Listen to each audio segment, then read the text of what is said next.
Hi, everybody. Welcome to News Talk. I'm Bruce DePoyt. With the public so dissatisfied with both the president and the GOP leadership in Congress, analysts are working overtime trying to figure out whether the results of last week's elections in Virginia and New Jersey mean anything long term. Were they local contests, or was there a message for national leaders in both parties? And with Northern Virginia playing such an outsized role in Tim Kaine's win over Jerry Kilgore, what benefits, if any, accrue to this region, this part of the Commonwealth, as a result? Joining us today is Delegate Jeff Frederick, a Republican from Loudoun County, who was reelected Tuesday. Congratulations. And Prince William, of course. Thank you, and congratulations. Welcome. Good to have you here. Also with us is Delegate Brian Moran of Alexandria, a Democrat who was reelected last week. Congratulations. Welcome back. Good to see you here. Thank you, Bruce. What message were voters sending? I mean, I know we have the local races and the top of the ticket races that do indeed tend to get most of the attention and have been the story nationally. But to the extent that you can fairly synthesize it down, what's the mood of the Virginia electorate right now? I think the voters were looking for the candidates that were talking about the issues that are important to them.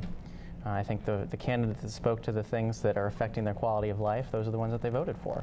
And I guess from our side, the top of the ticket didn't articulate those messages as well as some of the others down ticket, because as we saw, the lieutenant governor and the attorney general won. Well, the lieutenant governor won, and the attorney general race grows closer by the day. That's true. Well, I guess I'm being hopeful on that.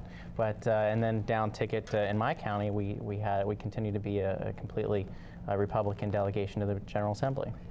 This is completely off the topic, but since you brought up the issue of the attorney general race, I can't help myself getting into this for a minute. The vote count is very tight. Cree Deeds and Bob McDonnell are within a few hundred thousand. They're within a few thousand votes of each other. Out of what I think 2 million people went to the polls. 400, just over 400 now. Just 400 votes. votes. So a 400 vote margin between the two, and the numbers are shifting and the numbers are changing. 2 million people went to the polls. Right. Why not sit back, take a chill pill, and say whoever the Board of Elections says won, that's who won? This bully boy business of I won, I'm declaring myself the winner, I don't get that for the life of me. Well, I think on election night or the day after, there was a more significant margin, and I think that Delegate McDonnell thought it was time to move forward and determine that he was the victor. But does he get to decide that? Well, I guess he doesn't, but by the vote totals at that point, it looked like that was the case. And I'm sure that we all want the people's will to be done. And if the people's will is that Mr. Deeds or Senator Deeds is the winner, then we'll respect that, obviously. The only reason I'm picking on this, and it is a side issue, it's not one I want us to get bogged down on, but I think that arguably one of several messages voters were sending last time was chill with the negative campaigning and the personal attacks and the innuendo and the hyper-focus on issues that are not the issues we deal with every day. Mm-hmm. And I think coming out after a razor-thin election where a recount is probable, absentee ballots may decide it, a host of, I mean, we all remember 2000, who knows really what's in store for the Attorney General's race. This idea that you're going to come out and bully your way into a win, I think that's part of the message voters were sending. I don't think it was a bully on the part of Delegate McDonnell's fault, on his part. I think what we had is, we're moving forward to needing to get into office and to put things into position. He saw the vote totals, and that's, and from my standpoint, I want my team to win, so right. That's the only thing from my side. Back to the big picture, Brian Moran, what was the message voters were sending Tuesday? Well, much of what you have addressed. I think extremely successful Governor Mark Warner. He focused on issues, emphasized issues that were important to voters. Budget, fiscal responsibility, balancing our budget, just like we all have to balance our checkbooks. He balanced our budget. He invested in education, invested in health care.